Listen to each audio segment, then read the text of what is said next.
Hi,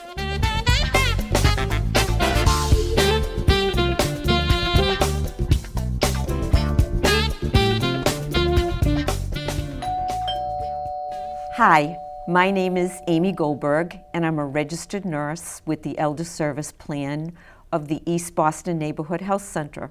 I want to welcome you to Checking In with Amy.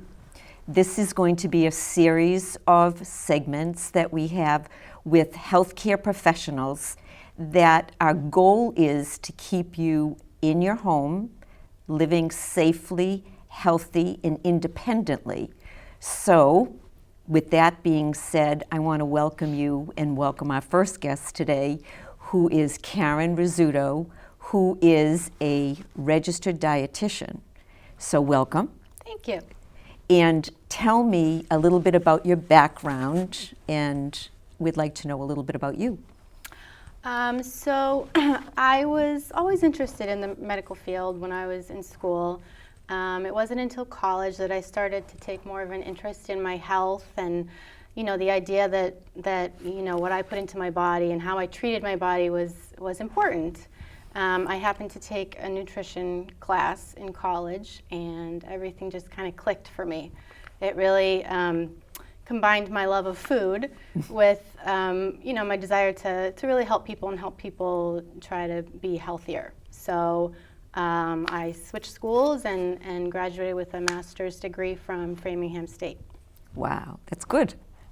So now I've heard the word nutritionist, and now you're saying registered dietitian. So what's the difference for the people to know? So basically, a registered dietitian can call themselves a nutritionist, but a nutritionist cannot call themselves a registered dietitian. Basically, anybody with a nutrition degree can call themselves a nutritionist. To be a registered dietitian, you have to have a degree as well as complete a clinical internship, as well as pass a board exam and maintain continuing education credits throughout your career. So it really is, it's a lot stricter, right. It's a lot more standardized, and really if, they have more training than just anybody that can call themselves a nutritionist. So if you're going to be getting nutrition advice from somebody, make sure it's a registered dietitian. That's good advice. Now, we deal with the older population, people who are 55 years of age and older. So now I'd like to talk today about healthy eating in the older adult. Yes. Tell me what that means. So obviously healthy eating is important at any stage of life. I feel like it gets more important the older we get, because there are a lot of things that change as we get older. Our health changes, your income changes, your appetite changes. There are a lot of things that can make it, more difficult to eat healthy. So when we're talking about healthy eating for the older adult, what we really mean is we want to focus on nutrient-dense foods. Basically, the older you get, your calorie needs decrease, but your nutrient needs stay the same, and in some cases actually increase. And when I say nutrients, I mean those are the things that your body uses in food. So it's basically your carbohydrates, your protein, your fat, and your vitamins and minerals. So it really becomes very important to focus on nutrient-dense foods. And you can see on the slide here, this goes through all the different categories of nutrients. We have our complex carbohydrates, and those are found in our whole grain foods, oatmeal, whole wheat bread, brown rice, things like that. We have our lean proteins, which are mostly found in our fat-free and low-fat dairy products, and our lean meats, poultry, seafood, pork, also eggs. We have our healthy fats that are found in beans, nuts, seeds, foods like that, and then our vitamins and minerals, really we get those from our fruits and vegetables. So those are all very important parts of a healthy diet. Now, are there nutrients that an older adult should limit as they get older? And yes, definitely. It becomes really important to stay at a healthy weight. And like I said, our calorie needs decrease as we get older. So really what we want to do is stay away from empty calories. So when I say empty calories, I mean foods that are high in calorie but low in nutrients. And a good way to think about this is our empty calorie versus our nutrient-dense foods. And I know I have a slide that shows a little bit more about that as well. So here are some examples of empty calorie versus nutrient-dense foods. And empty calories are things like added sugars, saturated fats, things like that. So if you look on this slide, it compares an empty calorie food to its nutrient-dense kind of partner. So if you see the first one, it's a slice of apple pie versus an apple. Obviously, the apple pie has a lot more calories and a lot more sugar than an apple. We have a croissant versus whole wheat bread. Obviously, the croissant is high in fat, high in calories. Obviously, we know whole wheat bread is a lot healthier for us. We have French fries versus a baked potato. Chicken wings versus, a chicken breast. Obviously, the chicken wings are fried and probably has some kind of sauce on them with added sugar and salt. We have an ice cream cone versus a Greek yogurt. Both dairy products, but the ice cream cone is really more of a sweet, and the yogurt is a healthier food. And the very last one on there is a plate of bacon versus a pork chop. Both pork products, but obviously we would recommend the pork chop over the bacon. Well, let me tell you right off the bat, looking at those slides, immediately I would love the apple pie and the yogurt. Those are my favorite things anyways, especially the yogurt. So we had talked a little bit about, you mentioned to me this word sugar shockers. Yes. So when I eat a piece, it's not often, so it's it's at the holidays, so a little bit of apple pie, a little bit of ice cream. So tell me, you mentioned something about sugar shockers, and when we met, I couldn't believe what that was all about. Yeah, so the holidays have just passed, so I think whatever mistakes we've all made, we've already done them. Right. Can't go back, but just to point out, I do think people don't realize how much added sugar is in the foods they eat. And you mentioned, the apple pie with the slice of apple pie with ice cream on it, perhaps. And think about if you had a soda on the side of that. This slide that's on the screen right now shows you, an actual test tube full of the amount of sugar that is contained in those foods. And it's maybe kind of hard to tell on the slide here, but the first one is, the largest one is actually the can of soda. Oh. And then you have your slice of apple pie and your cup of vanilla ice cream on top of that. So put those three things together and you can see how much sugar you're getting just from dessert, maybe, on your beverage. It's funny. When you go to a restaurant, sometimes you hear people, they order apple pie, ice cream, and a diet soda. So maybe they're saving that first test tube of sugar, right? Well, it's better than nothing, that's sure. Yeah, they're making that attempt. At least, yeah. Right. Yeah. Right. And I always say I like to eat my calories as opposed to drinking my calories. Me Again, because I love food so much. So let's talk about how much food older adults should be eating, because I think portion control is very, very big. So as far as calorie levels for older adults, it really depends on how active you are. There are different levels for people who are more sedentary versus people who are moderately active or very active. And I think there is a slide, on the slide, you might be surprised to see what those calorie levels are, but like I said, calorie levels really do decrease the older we get. And it is really important to maintain that healthy weight. And there are a lot of reasons why it becomes harder to maintain weight as we get older. Our metabolism slows down quite a bit, and it becomes harder to be physically active. So, keeping that calorie level down really does become very important, which is where our portion control comes in. Right. So I think a lot of people are probably familiar with the food guide pyramid. We don't really use that anymore. It's been replaced by the My Plate method. So My Plate, it's helpful in a couple ways. It teaches you to eat foods from all the food groups so that you're getting a good variety in your diet and hitting all those nutrient needs. And it also teaches portion control. So I brought some food models. Let me see what you brought. This is fun. This is what the My Plate, visual looks like. So you can see it's very colorful, which is what I was saying about making sure that you're getting a good variety of food so that we're getting all our vitamins and minerals and all our nutrient needs.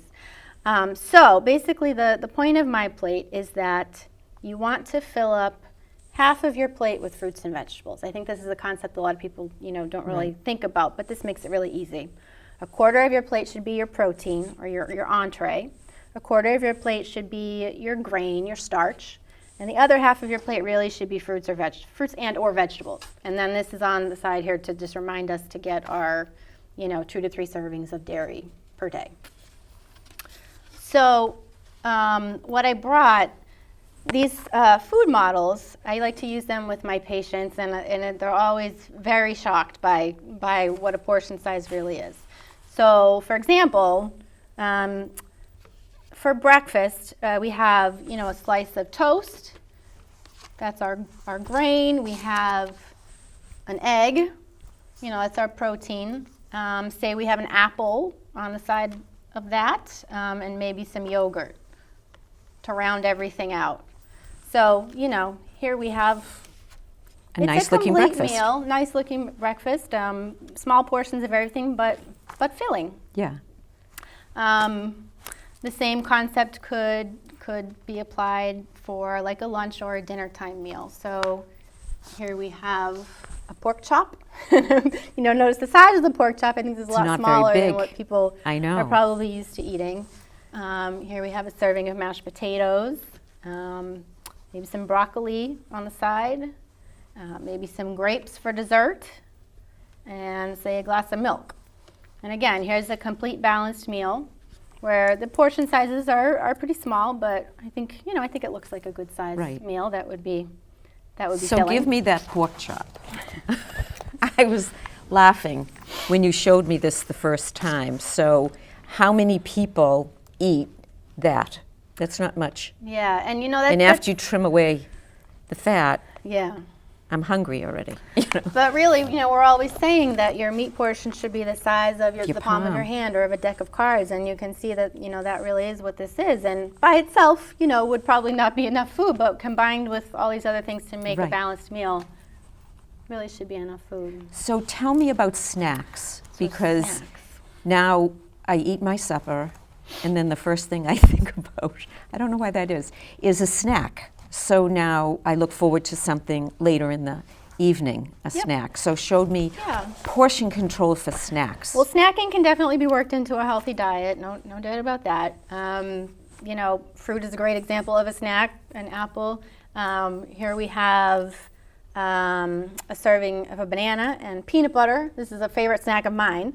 And even I was a little surprised. I love peanut butter. It'd be hard for me to stick to this portion. Little portion. Here's a serving of almonds. Again, probably a little smaller than people are used to eating. And this I know is your favorite. My favorite. This is a serving of popcorn. Popcorn. This is a cup of popcorn. A cup. So we go to the movies, my husband and I. Now that is at the very top of the bag of popcorn. Yes. Now we have a whole bag of popcorn. Right. So that is, I don't know how many servings that is. Clearly, it's not a serving. So that's good to keep in mind. Yes. And it's not to say you couldn't eat more than that one serving of popcorn, but you just want to keep in mind you are eating more than one serving. Yes, I know. And the scale, every once in a while, shows that. Yes. The next thing I'd like to talk about is meal planning. And it's really important to plan what you're going to eat for the week. And then I know a lot of people have difficulty buying foods on a budget. So maybe you could help us out in that.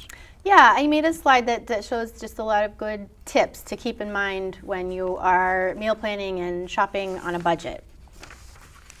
So planning ahead is definitely key. You want to have a list with you. That's important for anybody, so we don't make some of those bad choices while we're at the grocery store. Buying the store brands can really help instead of buying a name brand food. You want to try to always keep staple items in your kitchen. Try to buy those when they're on sale. Buying in season makes things a lot cheaper, so buying produce in season. Making extra, making a larger portion of a meal and freezing extra portions so that you can really stretch that meal. Using circulars and coupons, definitely always trying to buy on sale. You can buy things in bulk and share them with a friend to cut down on both of your costs. You want to avoid convenience foods. Those are always more expensive. Canned and frozen items can definitely work in a healthy diet, and they tend to be a lot cheaper. Right. Just keep in mind if you're using canned products to try to drain out some of that liquid to get rid of some of the sodium. And then there are resources available like food stamps called the SNAP program now. So definitely look for community resources to help you if you are struggling with finances. That was wonderful. Thank you. We're just about done. So I would like you to just give me 3 takeaway messages for the people today. Well, I think the first thing would be the very first point I made was that as we get older, our calorie needs really do decrease, but our nutrient needs either stay the same or increase. So we really need to focus on nutrient-dense foods and avoiding the empty calorie foods that become so much more important the older we get. And the last thing I think really would be the My Plate method that we showed. Right. Make sure you're familiar with that. It's a really good and easy way to make sure that you are following a healthy diet and meeting all of your nutrient needs. Karen, thank you so much for coming today and being my guest. Thank you. I loved having you. This was fun. Yeah. And what I would like to do is to close with what I call like an up and out message, which is basically to thank you for allowing me into your home. And we want to make sure that you live in your home safely, independently, in a healthy manner. And we want to leave you with a nice video clip that's called Check It Out. And I hope you enjoy this. And until we meet again, please stay well. Bye now.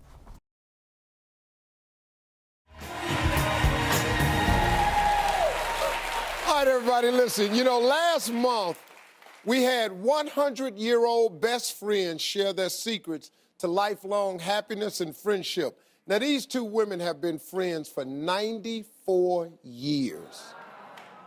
Can you imagine what you'd think of the world today if you grew up back in the 30s? Well, we asked them to give us their opinions and their takes on today's pop culture. Pretty funny, some of the stuff they had to say. Check out Irene and Alice. Selfie? I don't know what she's saying. Where you take a picture of yourself and you put it on Facebook and let everybody see it. When do you take a picture of yourself? Oh, they do it. They do it. I don't. Oh, no, you don't and I don't. But they do. Who's they? Other people. I gotta try that sometime. I had enough pictures taken of me. I didn't have to take my own picture. Have you heard of it? The dance? Yeah. Oh, I've been so far from the dance floor that I don't know what's going on. We did the 1, 2, 3 shuffle. When I think of it, we must have looked like, I don't know what.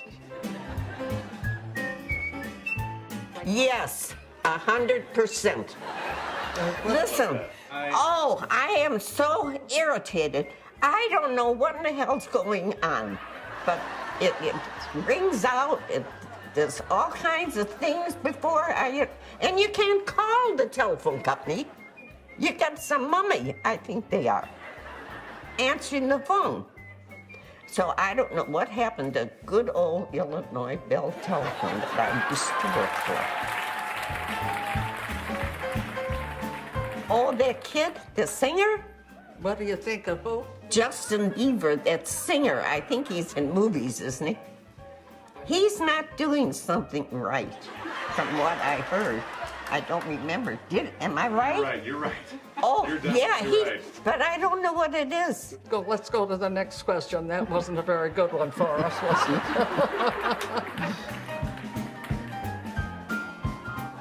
it? I didn't hear The baby name, what do you think of the baby name North? North? Whose name is that? Spell it. North? You're kidding. Oh, BF. BFS. Oh, best friends? No. Oh. F. Friends. Well, we Forever. say goodbye. BFS. That's close to.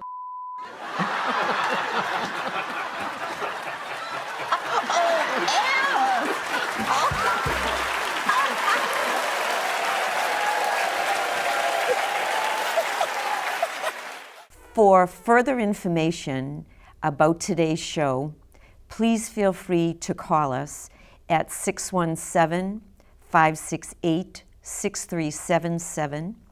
You can even email me at checkingin@ebnhc.org, which stands for East Boston Neighborhood Health Center.org.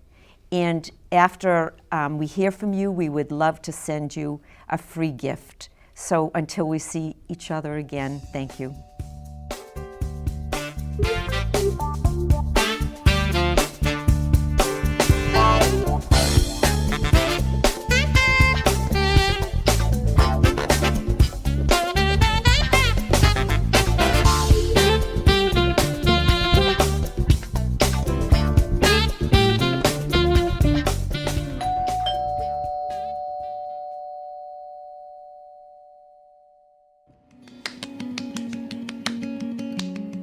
My parents were always very independent. They always seemed to take care of each other. My dad met my mom when she was 13 and he was 15, so they got a lot of practice.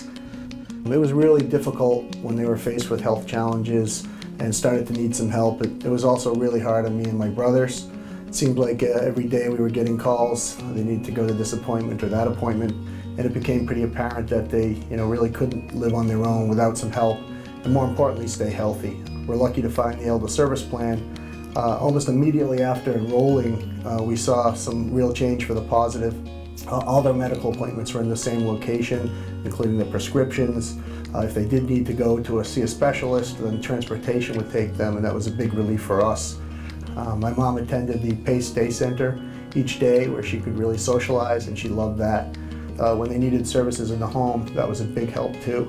And my dad, he'd still call me every day, but not because he had to, because he wanted to. He'd say, "Stevie, you won't believe it, they fixed my teeth. They got me some new shoes today." Just brought some amazing stability to the family. I'll see you a little later today, okay? Okay.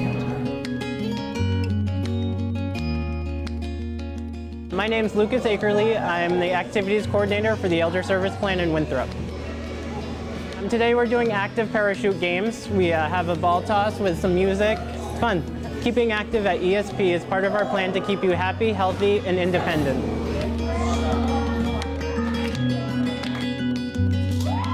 Our mission at the Elder Service Plan is to keep our participants living safely in the community. And we do that in a number of ways, the first being with the physician and the entire team to take care of the person medically. We also try to think creatively and provide other things that they may need, be it shopping service, laundry service. We may provide respite for the caregiver, or even aid visits in our supported housing. We try to be as flexible as possible here in the Elder Service Plan to reach the goal of keeping our participants living safely in the community. My name is Patty Ferranti, and I'm with the Elder Service Care Program, and I absolutely love it. Just talking about it right now makes me want to cry. Before I was in the ESP, I was always calling my family and having them, pick me up to take me to doctor's appointments and stuff like that. And now now that I'm in ESP, I have the door-to-door service, coordinated care. My doctor always knows I'm coming. They always arrange my appointments. Everything is just so perfect. The program is fantastic, it really is. Any pain when you do that? As a physical therapist in the Elder Service Plan, a big part of my job is to help people keep up with their strength and balance. A lot of times I see people after they get injured or some type of surgery, but another part of my job is to make sure people stay active with a regular exercise program so they don't lose the strength and balance they gain back. What we do is we talk to the person to find out what they want. Do they want to increase their endurance, their strength? Do they want to be able to do things easier throughout the course of their day? We will work with them and develop a plan, and we move forward with it. We try really hard to keep up with the mission of the program, which is to keep people in the community of their choosing for as long as possible and as safe as possible. Even sometimes just a cane or a walker can make all the difference in making sure people stay safe. Very central to our plan and what we do here is the patient, the person. And the way we deliver that care is by having a care plan which centers around the person's goals, their choices. As the medical director for the Elder Service Plan for the last 25 years, I've had the pleasure of watching our program grow enormously. While we started out largely in East Boston, we now serve participants in Chelsea, Revere, Everett, East Boston, and Winthrop. I think one of the real great reasons for our success is our ability to comprehensively coordinate our participants' needs. It's not just seeing the doctor or the nurse. Pharmacists, activities directors, nurses, nurse practitioners, van drivers, dietitians, all of us work together under one roof to keep our members healthy, active, and independent.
In your new role, we help you help.